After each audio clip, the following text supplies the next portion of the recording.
तो आज हम जो चैप्टर करने जा रहे हैं वो है हाइड्रोजन। ओके, तो हाइड्रोजन जो होता है वो उसका सिंपलेस्ट एटॉमिक स्ट्रक्चर होता है जिसमें एक प्रोटॉन और एक इलेक्ट्रॉन होता है और ये डायटोमिक H2O की फॉर्म में जो है एग्जिस्ट करता है। और इसकी पोजीशन कहाँ होती है पीरियोडिक टेबल में? यहाँ बीचों बीच। ठीक है, ऐसा क्यों होता है उसके बारे में पता करते हैं। देखो, पास्ट में जो था इसको ग्रुप 1 में रख दिया गया था। ये जो होता है ग्रुप 1 होता है, फिर ग्रुप 2 आता है, ऐसे करके। तो ग्रुप 1 में जो है हाइड्रोजन को यहाँ पे रख दिया गया था, लेकिन इसको बाद में जो है वो बीचों बीच रख दिया गया, जिसे यहाँ रख दिया गया है because of resemblance with alkali metals and halogens. जो अल्कली मेटल्स होते हैं जो कि ग्रुप 1 वाले होते हैं और हेलोजेंस होते हैं ग्रुप 17 वाले, तो दो ग्रुप से इसकी सिमिलैरिटी थी। डेट्स वाई इसे सेपरेट रखना पड़ा, क्योंकि किसी एक तरफ रख देते तो दूसरी साइड वाले बोलने लग पड़ते एलिमेंट्स। मान के चलो कि वो बोल देते कि नहीं, हाइड्रोजन तो हमारे जैसा भी है तो उसे हमारी तरफ भी रखो। तो इस वजह से उसको एक सेपरेट पोजीशन दे दी गई। अब हमें पता है कि उसकी अल्कली मेटल्स के साथ जो थी रिजेम्बलेंस थी किसकी? हाइड्रोजन की। तो क्या क्या मतलब क्या क्या चीजें जो थी वो सेम थी। Electron configuration 1s1। देखो हाइड्रोजन की क्या होती है 1s1, सॉरी ये थी NS1। हाइड्रोजन की क्या होती है 1s1 और लिथियम की क्या होती है 1s2 2s1, यानी कि लास्ट में s1 आ रहा है। ये इसकी इलेक्ट्रॉनिक कन्फिग्रेशन है। ओके, नाउ हम अगली उसकी सिमिलरिटी देखते हैं। Reduces metal oxides to metal.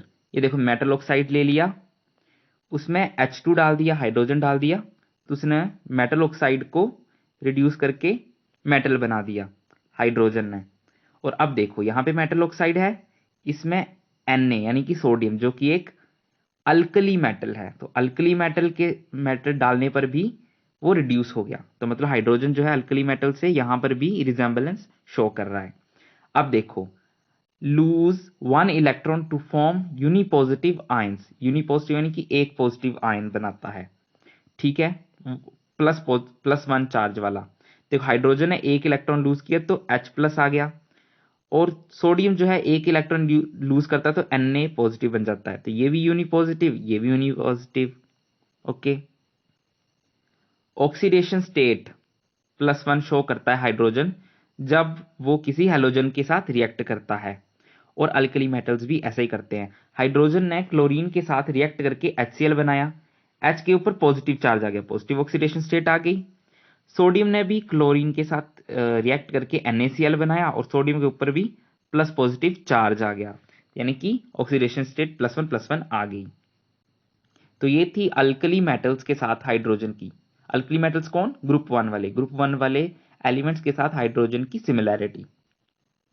अब हम देखते हैं हैलोजेंस यानी कि ग्रुप 17। ये होता है ग्रुप 17।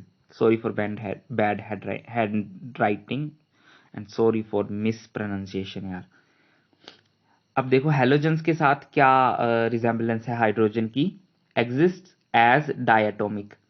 हाइड्रोजन जो डायटोमिक की तरह एग्जिस्ट करता है, ये देखो H2 की तरह, हम शुरू में ही पढ़ चुके हैं। और जो ग्रुप 17 वाले होते हैं क्लोरीन फ्लोरीन, वो भी Cl2F2 डायटोमिक की फॉर्म में ही एग्जिस्ट करते हैं। नॉन मेटेलिक होता है हाइड्रोजन, हाइड्रोजन एक गैस होती है, और क्लोरीन और फ्लोरीन भी गैसेज होती हैं, यानी कि नॉन मेटल्स होते हैं। ठीक है, gain 1 electron to form uninegative ions. जब इलेक्ट्रॉन लूज कर रहा था तो यूनिपॉजिटिव बना रहा था, अब हाइड्रोजन क्या कर रहा है, एक इलेक्ट्रॉन गेन कर ले रहा है तो यूनिनेगेटिव आयन बना दे रहा है। उसी तरह हैलोजेंस जो होते हैं वो एक इलेक्ट्रॉन गेन करके यूनिनेगेटिव आयन बना लेते हैं। तो ये सिमिलैरिटी आ गई हैलोजेंस के साथ। अब देखो -1 ऑक्सीडेशन शो करता है हाइड्रोजन जब वो किसी मेटल के साथ रिएक्ट करता है।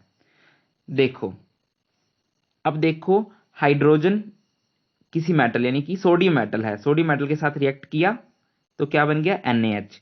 तो इसने -1 ऑक्सीडेशन स्टेट शो कर दी।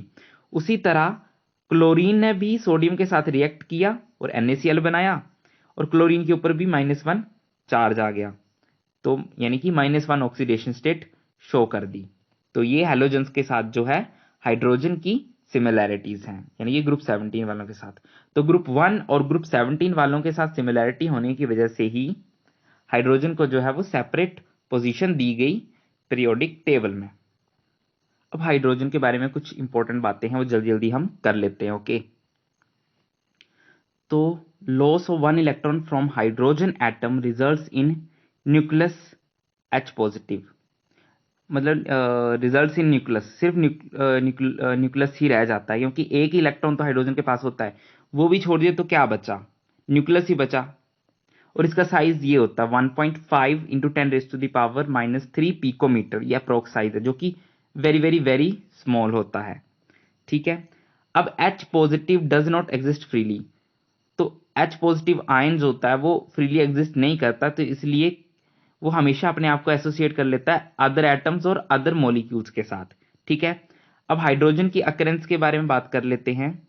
ये मोस्ट अबंडेंट एलिमेंट होता है यूनिवर्स का, जो हमारा ब्रह्मांड है उसमें जो है हाइड्रोजन जो है वो बहुत ज्यादा मात्रा में पाया जाता है। 70% जो है टोटल मास यूनिवर्स का, उसमें हाइड्रोजन ही है।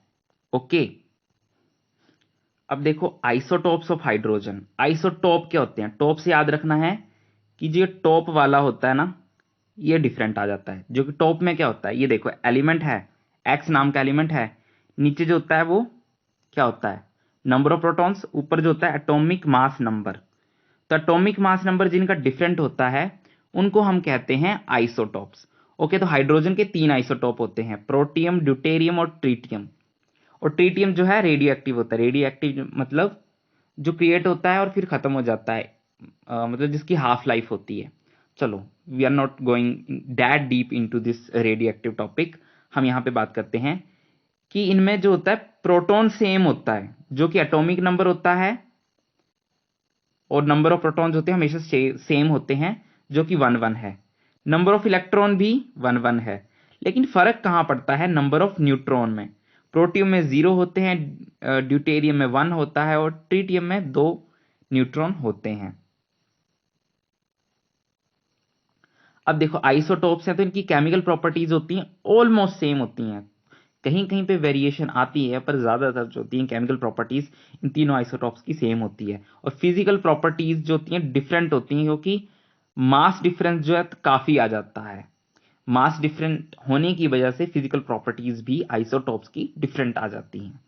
Okay, preparation of dihydrogen. Hydrogen की प्रिपरेशन कैसे की जाती है, लैब में कैसे करते हैं, हम जिंक या फिर कोई भी एक्टिव मेटल ले लेते हैं, जैसे जिंक आ गया, मर्करी आ गया, एल्यूमिनियम आ गया, इस तरह के मेटल ले लेते हैं, उसका डाइल्यूटेड एसिड के साथ, HCl एक एसिड है, एसिड के साथ रिएक्ट करते हैं, ZnCl2 बन जाता है और हाइड्रोजन गैस जो है वो निकल जाती है साथ में। और हम क्या करते हैं, जिंक जैसे एलिमेंट्स लेते हैं, उनका एक्वस अल्कली यानी बेसिक मीडियम लेते हैं, जो कि NaOH होता है, स्ट्रॉन्ग बेस होता है ये, इसके साथ रिएक्ट करते हैं तो कुछ ऐसे कंपाउंड बनता है, और साथ में हाइड्रोजन जो है वो लिबरेट हो जाती है। और ये काफी इंपॉर्टेंट है ये दोनों रिएक्शंस, सो इनको याद कर लेना। अब कमर्शियल प्रिपरेशन देखते हैं H2 की, डाइहाइड्रोजन की।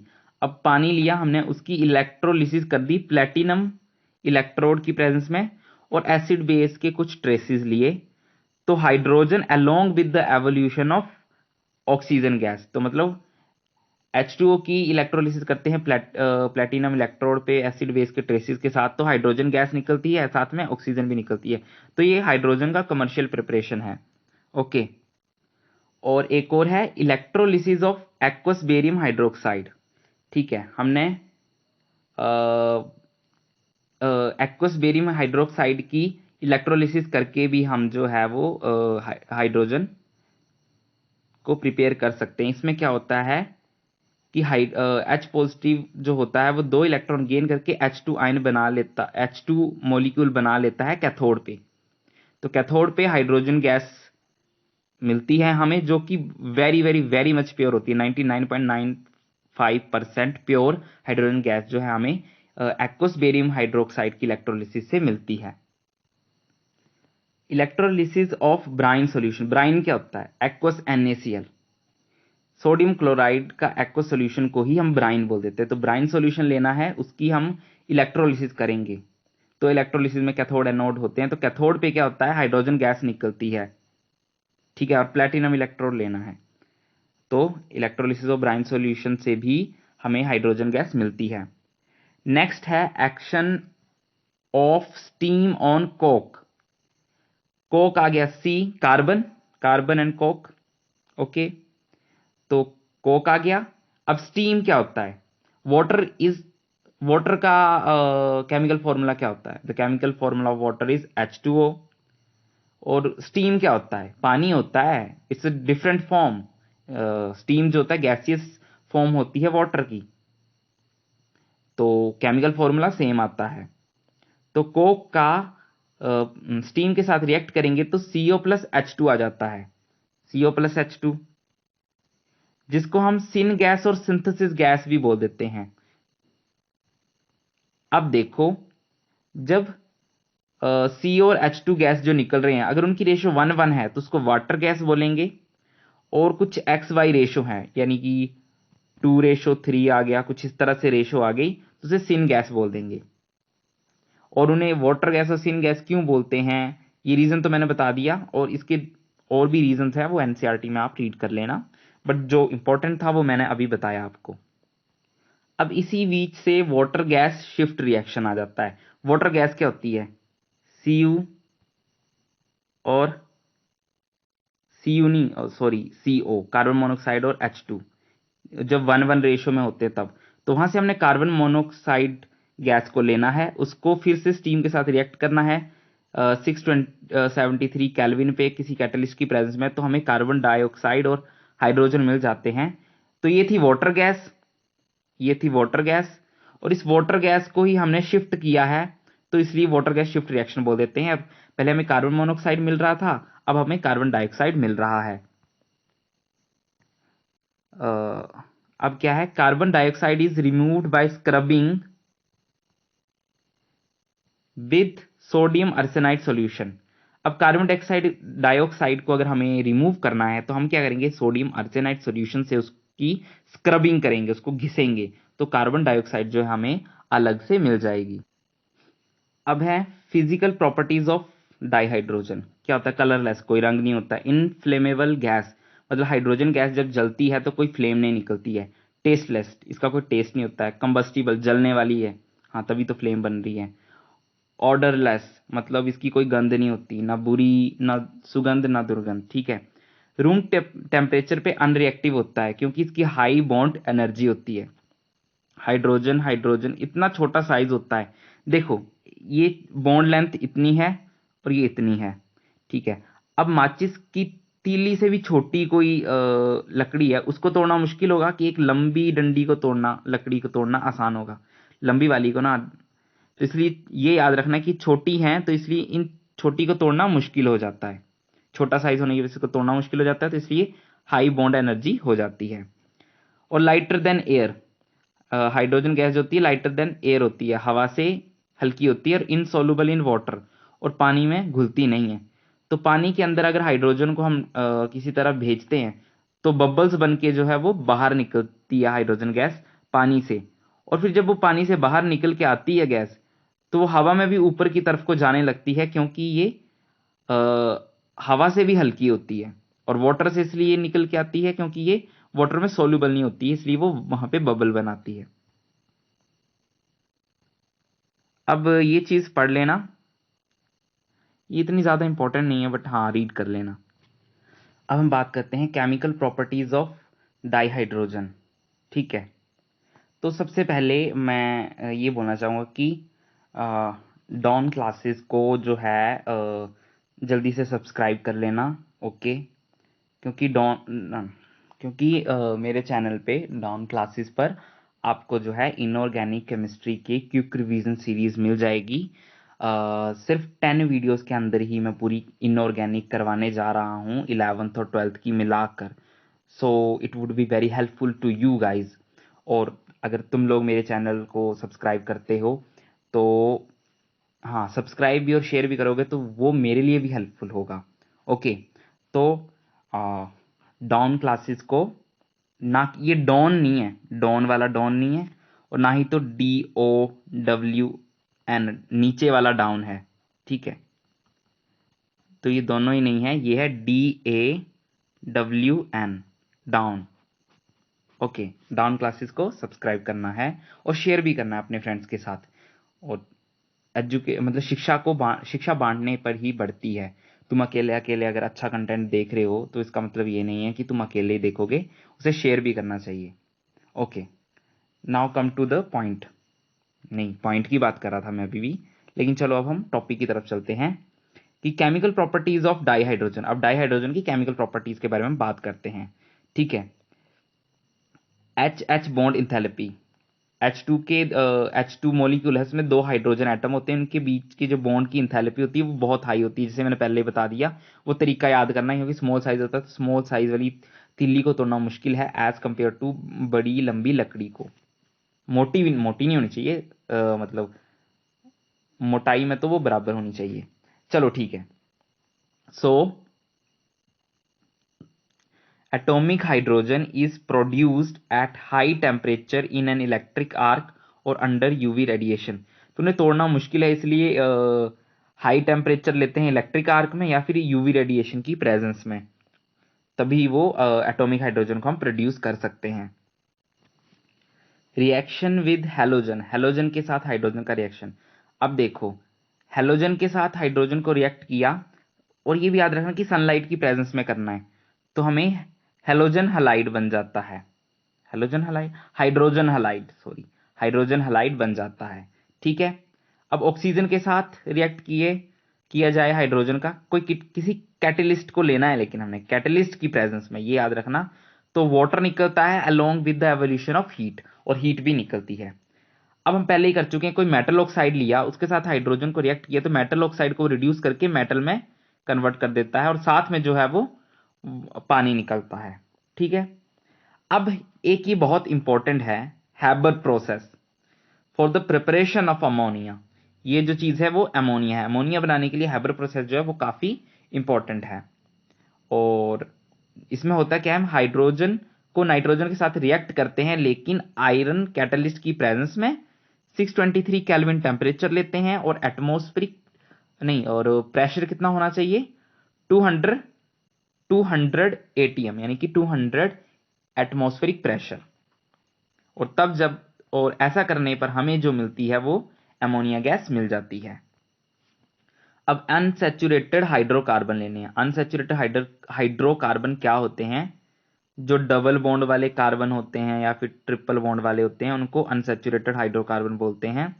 उनमें हाइड्रोजन ऐड करवाना है निकल प्लेटिनम पैलेडियम की प्रेजेंस में, तो सैचुरेटेड हाइड्रोकार्बन बन जाते हैं। सैचुरेटेड कौन होते हैं, सिंगल बॉन्ड वाले, ओके। अब इसका एक एग्जांपल है वेजिटेबल ऑयल। हमने वेजिटेबल ऑयल लेना है, उसमें हाइड्रोजन ऐड करवाना है निकल कैटलिस्ट की प्रेजेंस में, तो हमें वेजिटेबल घी मिल जाता है, जिसको वनस्पति घी बोलते हैं, ओके। अब ये वाला रिएक्शन देख लेना, it's not that much important, but या समहाउ ये इंपॉर्टेंट लगा मुझे, तो मैंने यहां पे ऐड कर दिया, इसको देख लेना। यहाँ पे थोड़ा लाइट लाइट आया है, बट सॉरी फॉर दैट, पर मैं रीड करके बोल देता हूं तुम्हें। हाइड्राइड्स क्या होते हैं, form when element react with hydrogen. Hydrides तब बनते हैं जब कोई एलिमेंट जो है हाइड्रोजन के साथ रिएक्ट करता है। किसी एलिमेंट ने मान लो हाइड्रोजन के साथ रिएक्शन किया, तो एक कंपाउंड बनेगा जो कि हाइड्राइड होता है। अब हाइड्राइड की भी टाइप्स होती हैं, 3 टाइप्स हैं, एक ये होगी, एक ये होगी, और एक और है। 3 ही है, हाँ 3 ही हैं। अब चलो हम डिटेल में एक एक को पढ़ते हैं। पहले हम पढ़ेंगे आयनिक और सलीन हाइड्राइड। ये कब बनते हैं, जब ग्रुप 1 या ग्रुप 2 एस ब्लॉक के एलिमेंट्स जो हैं बेरिलियम और मैग्नीशियम को छोड़कर हाइड्रोजन के साथ रिएक्ट करते हैं, तब ये बन जाते हैं, क्या बन जाते हैं, आयनिक और सलीन हाइड्राइड। इनका स्ट्रक्चर जो होता है वो NaCl यानी कि सोडियम क्लोराइड जैसा होता है। इसके बारे में शायद आपने सॉलिड्स में पढ़ा होगा, ओके। तो उसके जैसा स्ट्रक्चर होता है, जो कि इलेक्ट्रिसिटी को कंडक्ट करता है एक्वस सॉल्यूशन में भी और मोल्टन स्टेट में, ठीक है। अब मेटल हाइड्राइड है और मेटल है तो उनकी डेंसिटी में से जो मेटल हाइड्राइड की डेंसिटी होती है वो ज्यादा होती है प्योर मेटल की डेंसिटी के कंपैरेटिवली। अब हम चलो नेक्स्ट टाइप पे बात चलते हैं, जो कि है कोवलेंट और मोलिक्यूलर हाइड्राइड। अब इसके भी फर्दर तीन तरह से इसको डिवाइड किया गया है, इलेक्ट्रॉन डेफिशिएंट, इलेक्ट्रॉन प्रिसाइज और इलेक्ट्रॉन रिच। जो इलेक्ट्रॉन डेफिशिएंट हाइड्राइड्स होते हैं उनका ऑक्टेट कंप्लीट नहीं होता है, जो कि ग्रुप 13 द्वारा बनाए जाते हैं। एक मिनट, सॉरी, ये लो, जो ग्रुप 13 के एलिमेंट्स जो हैं उनके साथ हाइड्रोजन रिएक्ट करके जो है इस तरह के एलिमेंट्स बनाता है, जो कि लुईस एसिड की तरह काम करते हैं। लुईस एसिड क्या होते हैं? वो मॉलिक्यूल्स, वो कंपाउंड्स जो कि अ पेयर ऑफ इलेक्ट्रॉन को एक्सेप्ट करते हैं उनको लुईस एसिड बोल देते हैं। और लुईस बेस क्या होते हैं? जो पेयर ऑफ इलेक्ट्रॉन्स को डोनेट करते हैं। अब देख लो BH3 जो होता है, BH3, सॉरी यार मेरा सही नहीं बन रहा, BH3, ठीक है। तो यहां पे देखो 1 2 3 4 5 6 इलेक्ट्रॉन हुए। 2 इलेक्ट्रॉन के लिए तो अभी जगह खाली है, तो ये 2 इलेक्ट्रॉन जो आएंगे वो कहीं बाहर के कंपाउंड से ही आते हैं।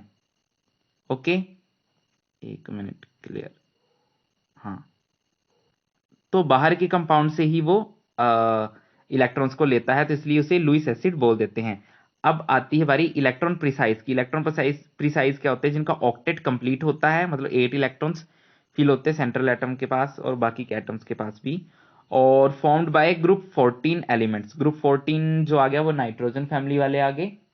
तो NH3 अमोनिया देख लो, NH3, ये H आया, ये H आया, ये H आया, 1 2 3 4 5 6, और इसके पास लोन पेयर पहले से होता है 7 8 इलेक्ट्रॉन्स हो गए, तो इलेक्ट्रॉन प्रिसाइज हाइड्राइड्स बन गए। तो ये ग्रुप 14 द्वारा बनाए जाते हैं। नेक्स्ट है इलेक्ट्रॉन रिच हाइड्राइड्स, मतलब जिनमें इलेक्ट्रॉन ज्यादा हो जाते हैं, जिनका ऑक्टेट ओवरफुल हो जाता है, और ये बनते हैं 15 से 17 वाले। ग्रुप 15, ग्रुप 16, ग्रुप 17 वाले एलिमेंट्स बनाते हैं ये वाले हाइड्राइड्स। और इनके पास जो है 2 इलेक्ट्रॉन्स एक्स्ट्रा हो जाते हैं, इसलिए वो 2 इलेक्ट्रॉन्स को डोनेट कर देते हैं, इसलिए वो लुईस बेस बन जाते हैं। एग्जाम्पल्स आप खुद बना लेना, क्योंकि 2 बताए हैं तो ये खुद बनाना आना चाहिए आपको। अब नेक्स्ट टाइप है मेटेलिक और नॉन स्टोक्योमेट्रिक और इंटरस्टिशियल हाइड्राइड। इसको इंटरस्टिशियल हाइड्राइड क्यों बोला जाता है ये पता कर लेते हैं। क्योंकि हाइड्रोजन जो होता है इंटरस्टिशियल साइट्स को जो है वो ऑक्यूपाई कर लेता है, इसलिए इंटरस्टिशियल हाइड्राइड बना लेते हैं। हाइड्रोजन जो है किसी मेटल की इंटरस्टिशियल साइट पे जाकर जो है उसको ऑक्यूपाई कर लेता है और फिर हाइड्राइड बनाता है, तो उसे इंटरस्टिशियल हाइड्राइड बोल देते हैं। ठीक है। नॉन स्टोक्योमेट्रिक क्यों बोलते हैं? बिकॉज स्टोक्योमेट्री उनकी वो थोड़ी होल नंबर नहीं होती है। देखो ये वाला कंपाउंड है, एक मिनट, ये वाला कंपाउंड है, इसमें होल नंबर रेशो में नहीं है प्रेजेंट, तो स्टोक्योमेट्री डिफरेंट है, तो नॉन स्टोक्योमेट्रिक है। डिफरेंट नहीं मतलब मैनेज नहीं हुई है ढंग से। ओके। और ये जो है डी और एफ ब्लॉक के एलिमेंट जब हाइड्रोजन के साथ रिएक्ट करते हैं तब बनाते हैं। अब देखो वाटर, पानी, उसका स्ट्रक्चर जो होता है इस तरह से होता है, याद कर लेना, जिसमें ऑक्सीजन के पास 2 लोन पेयर होते हैं और इतना एंगल होता है और इतनी ये बॉन्ड लेंथ होती है जो दी गई है, ये याद कर लेना है। पानी का कलर हम सबको पता है, एक मिनट, सॉरी, हाँ, पानी का कलर क्या होता है? कोई कलर नहीं होता, कोई गंध नहीं होती, टेस्टलेस होता है, और हाइड्रोजन बॉन्डिंग जो होती है बहुत ज्यादा होती है वाटर के मॉलिक्यूल में। और आइस में क्या होता है? एक्सटेंसिव हो जाती है हाइड्रोजन बॉन्डिंग, एक्सटेंसिव से एक्सटेंसिव, जिससे केज लाइक स्ट्रक्चर बन जाता है। केज लाइक स्ट्रक्चर बनने की वजह से वॉल्यूम हाई हो जाती है, वॉल्यूम हाई होगी तो डेंसिटी लो, और लो डेंसिटी होने की वजह से आइस जो है वो वाटर के ऊपर फ्लोट कर जाती है। अब वाटर की प्रिपरेशन देखते हैं। H2 + O2 कैटलिस्ट की प्रेजेंस में तो H2 बन जाता है, पहले कर चुके हैं। मेटल ऑक्साइड जब हाइड्रोजन के साथ रिएक्ट करता है तो मेटल में रिड्यूस कर देता है along with the release of water, तो वहां से भी वाटर मिल जाता है। अब हम इसकी केमिकल प्रॉपर्टीज के बारे में बात करते हैं। केमिकल प्रॉपर्टीज क्या है? वाटर एम्फोटेरिक नेचर शो करता है। एम्फोटेरिक क्या होता है? जो एसिड के साथ भी रिएक्ट कर जाता है और वाटर बेस के साथ भी। अब इसको एसिड के साथ रिएक्ट किया, H3O पॉजिटिव आयंस यानी कि ये शो कर दिया, ठीक है, जो एसिडिक के साथ मतलब रिएक्ट, एसिड के साथ रिएक्ट कर दिया है, कर गया ये। अब इसको अमोनिया के साथ, जो कि एक बेस है, उसके साथ रिएक्ट किया तो OH नेगेटिव आयन आ गए। यस, तो उसने एसिड के साथ भी रिएक्ट किया और बेस के साथ भी रिएक्ट किया, तो मतलब उसने एम्फोटेरिक नेचर शो कर दिया। अब ऑटोप्रोटोलिसिस ऑफ वाटर जो है, जिसको हम सेल्फ आयनाइजेशन बोलते हैं, उसको भी देख लेना। ओके, मैं नहीं करवा रहा बिकॉज इतना ज़्यादा इंपॉर्टेंट नहीं है, लेकिन मुझे इंपॉर्टेंट लगा तो मैंने यहाँ लिख दिया है।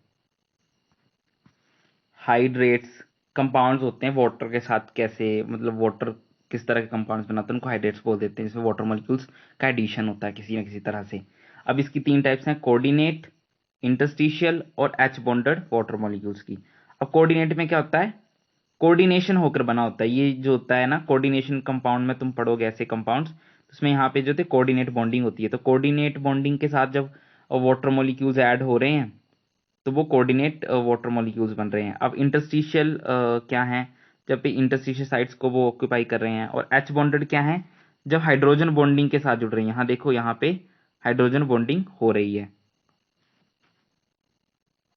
और हाइड्रोजन बॉन्डिंग हो रही है तो हाइड्रोजन बॉन्डेड वाटर मॉलिक्यूल्स उनको बोल देंगे।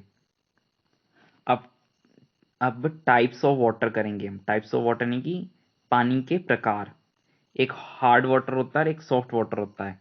हार्ड वाटर जो होता है वो सोप के साथ लेदर नहीं, झाग नहीं बनाता है हार्ड वाटर, जबकि सॉफ्ट वाटर होता है वो झाग बना देता है। किसके साथ, वाटर के साथ। तब देखना हिली एरियाज का जो वाटर होता है ना, उसमें कपड़े इतने अच्छे से नहीं धुलते हैं as compare to lower regions. Okay, hard water, hard water हमने पढ़ा कि एक हार्ड वाटर होता है, सॉफ्ट वाटर। तो हार्ड वाटर के बारे में हम पढ़ेंगे और ये इंपॉर्टेंट है, जो कि सॉप के साथ लेदर झाग नहीं बनाता है। इसके इसके कारण क्या है, what are the causes, BSC of CM and also dust. B से बाइकार्बोनेट्स, एस से सल्फेट, सी से क्लोराइड्स, सी से कैल्शियम, एम से मैग्नीशियम, और रस्ट तो रस्ट होता है। ये कारण होते हैं हार्ड वाटर के होने के। किसी पानी में हार्ड वाटर किस वजह से होता है, इन सब की वजह से होता है। Bicarbonates, sulphates, chlorides, calcium, magnesium and rust. और कैल्शियम और मैग्नीशियम के बाइकार्बोनेट्स, सल्फेट्स और क्लोराइड्स के होने से ऐसा होता है क्या, हार्ड वाटर। अब इसका इफेक्ट क्या होता है हार्ड वाटर का, अनसूटेबल फॉर लॉन्ड्री, मतलब कपड़े धोने के लिए ये पानी अच्छा नहीं होता, जैसे मैंने बताया।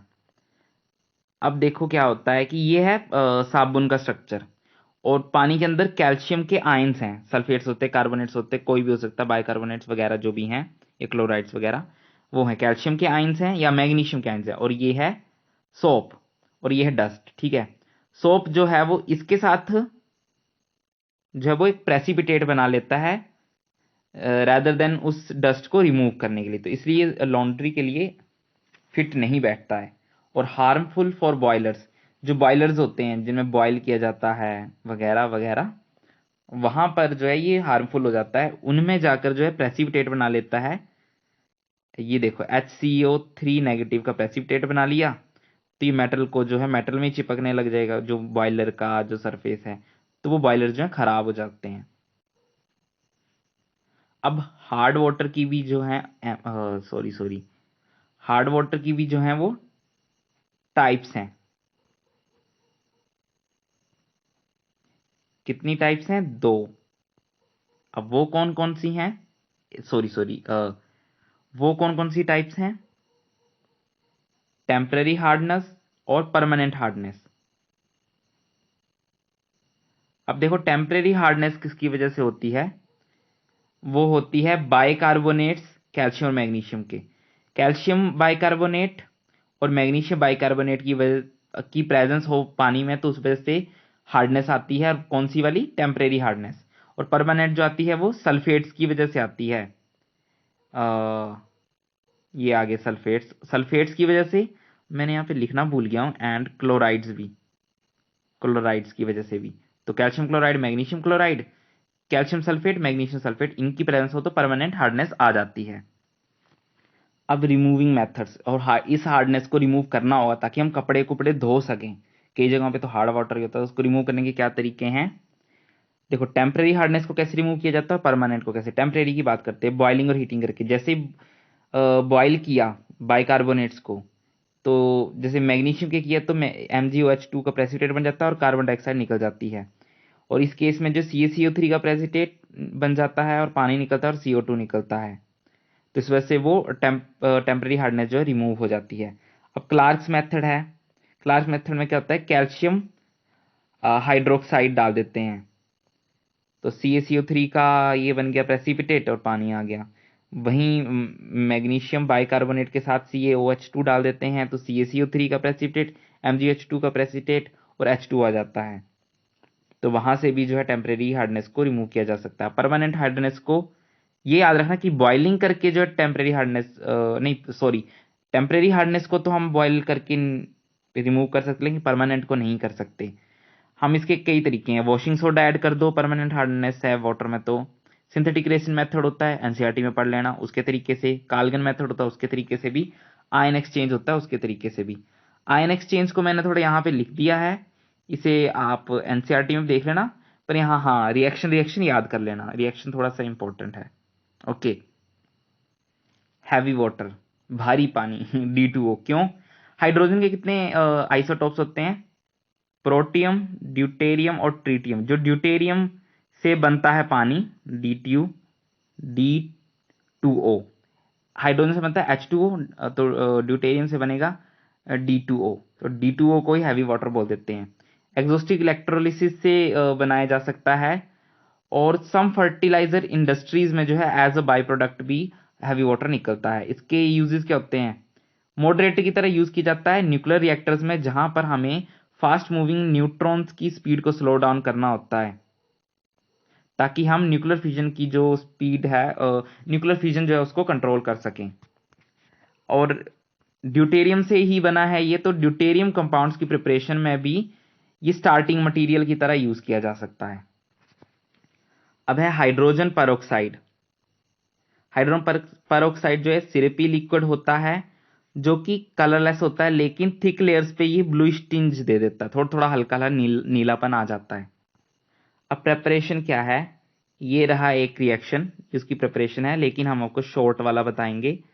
HSO4 नेगेटिव आयन लेना है, उसकी पहले इलेक्ट्रोलिसिस करवानी है और फिर हाइड्रोलिसिस करवानी है, तो HSO4 मिल जाएगा, H पॉजिटिव आयन आ जाएगा और H2O2 जो है हाइड्रोजन पेरोक्साइड, तो हाइड्रोजन पेरोक्साइड मिल जाएगा।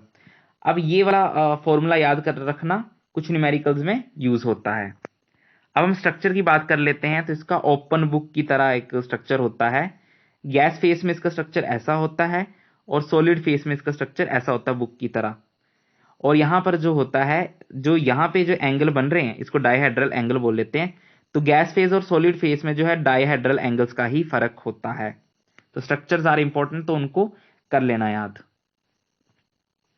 अब स्टोर कैसे करें हाइड्रोजन पेरोक्साइड को? इसको स्टोर किया जाता है वैक्स लाइंड ग्लास, मतलब एक कांच का कोई बर्तन बर्तन ले लो, मतलब कंटेनर लो, उसको वैक्स की लाइनिंग कर दो, मतलब उसके इर्द गिर्द वैक्स को लपेट दो। और या फिर प्लास्टिक वेसल लेना है जिसको हमें डार्क में रखना है। हाँ, मतलब हमें सनलाइट नहीं पहुंचने देनी, इसलिए तो वैक्स कर रहे हैं। या फिर उसको डार्क में रख देना ताकि सनलाइट ना पहुंच सके। और यूरिया जो है उसमें डाल दिया जाता है एज अ स्टेबलाइजर की तरह। अब हम केमिकल प्रॉपर्टीज के बारे में बात कर लेते हैं हाइड्रोजन पेरोक्साइड की। तो ये रही केमिकल प्रॉपर्टी। क्या है मेन इंपॉर्टेंट है कि ये एसिडिक और बेसिक मीडियम दोनों में ही रिडक्शन ऑक्सीडेशन शो करता है। अब एसिडिक मीडियम में कैसे करता है? हाइड्रोजन पेरोक्साइड जो है Fe2 पॉजिटिव आयन को Fe3 पॉजिटिव आयन में कन्वर्ट करता है। सल्फर 2 नेगेटिव को सल्फर +6 में कन्वर्ट करता है। और बेसिक मीडियम ऑक्सीडेशन कैसे करता है? Mn2 पॉजिटिव को Mn4 पॉजिटिव में कन्वर्ट करता है, Fe2 पॉजिटिव को Fe3 पॉजिटिव में। और एसिडिक मीडियम में रिडक्शन कैसे करता है? Mn7 से Mn2, Cl पॉजिटिव से Cl नेगेटिव। और रिडक्शन करता है बेसिक मीडियम में कैसे? I2 से I नेगेटिव, Mn+7 से +4। तो आपको ऑक्सीडेशन और रिडक्शन का तो पता ही है। ऑक्सीडेशन होता है कि लूज ऑफ 1 इलेक्ट्रॉन और रिडक्शन होता है गेन ऑफ 1 इलेक्ट्रॉन। तो उससे याद रख लेना। अब है dihydrogen as a fuel, fuel की तरह कैसे यूज किया जा सकता, यूज किया जाता है इसको। सॉरी फॉर ये स्टटरिंग, वैसे मेरे को प्रॉब्लम नहीं है बट हो रही है। अच्छा देखो, डाईहाइड्रोजन को हम फ्यूल की तरह कैसे यूज करते हैं, कैसे तो नहीं, मतलब रॉकेट्स वगैरह में यूज करते हैं। तो उसको स्टोर कैसे किया जाएगा, कैसे मेटल एलॉयज, कैसे कंटेनर होंगे, मेटल एलॉयज होंगे NaNi5 जैसे, जो कि डाईहाइड्रोजन की स्मॉल क्वांटिटीज में स्टोर करने के लिए यूज किया जाता है। ओके, तो इसी के साथ आपका चैप्टर खत्म होता है। और जो समरी होती है ना एनसीईआरटी के लास्ट में, उसको जरूर रीड करना है। और एनसीईआरटी लाइन बाय लाइन तो मैंने आपको कहा है वो रीड करना ही है। और डेली बेसिस पे समरी को तो रीड करना ही करना है, ऑन डेली बेसिस। मतलब खाना पीना जैसे आपकी हैबिट है, वैसे ही डेली बेसिस पे समरी रीड करना, और एनसीईआरटी को लाइन बाय लाइन भी रीड करना है। रोज सारे चैप्टर नहीं करने हैं, पर एक एक चैप्टर तो करना ही है दिन का। और हाँ, मेरे चैनल डाउन क्लासेस को जो है सब्सक्राइब कर लेना है और शेयर भी कर देना है। थैंक यू वेरी मच, पढ़ते रहो।